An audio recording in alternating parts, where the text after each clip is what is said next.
Welcome to the Round Sports Broadcast. I'm Nolan Carr, host, and let's head straight to the action.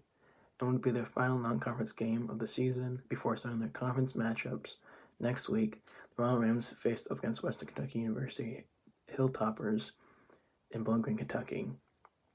After coming off a tough loss against the 13th-ranked Wisconsin Badgers, 73-62, the Royal Rams looking to get back into the win column and finishing their non-conference schedule in a positive note. Unfortunately for them, the first half wasn't theirs, as Western Kentucky University would show their dominance, winning the first half. Fortunately for the Rams, the second half they played much better, more consistent, more positive. Unfortunately, thanks to a few last-second efforts by Western Kentucky University, a layup by Charles Bassey, along with a few free throws from Tavion Hollingsworth, even with a Jalen Carey free throw, it wasn't enough, as Western Kentucky University would squeak by, beating University of Rhode Island in a nail-biter 68-65. The leaders in stats for Western Kentucky University were Hollingsworth, leading the box score for them with 14.7 rebounds, along with Bassey adding 13 points, 9 rebounds, and 5 blocks. For Rhode Island, it was DJ Johnson who led the box score for the Rams, scoring 16 points, followed by Fats Russell with 14 points. URI ends their non-conference play with a record of 3-4, while Western Kentucky goes to 5-2 on the season.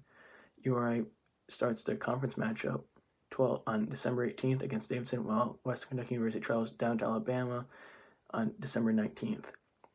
Although for some fans, most fans I would say, they would consider this a poor showing. To most people, especially around the team, they consider this as plus, especially after the rough offseason they had with all the turnover they had. With the conference schedule starting soon and teams looking more even after last season, David Cox, the head coach, and the rest of the staff are going to be expecting a ton out of their returning players and even more out of their new players, especially with the big shoes they're going to have to fill, especially with some of them having to start. If they play consistent, if they don't shoot as many threes and miss them as they usually do, more consistent from the line, don't get into foul trouble and rebound, I have all the confidence that they will do well, and I think if they play consistent, like I said, their chances to make it to the A10 finals will be there, but they have to be willing to put in the hard work during the games, not get upset and down on them, like they've done in the past. There's some talent in the team, but they need to play competitive, and the second half, like previous games they've had this season so far, they show the competitiveness even with a not as strong lineup as they've had in the past. That being said, I'm Nolan Carr from the Round Sports Broadcast and Wakefield Round. I'm signing off.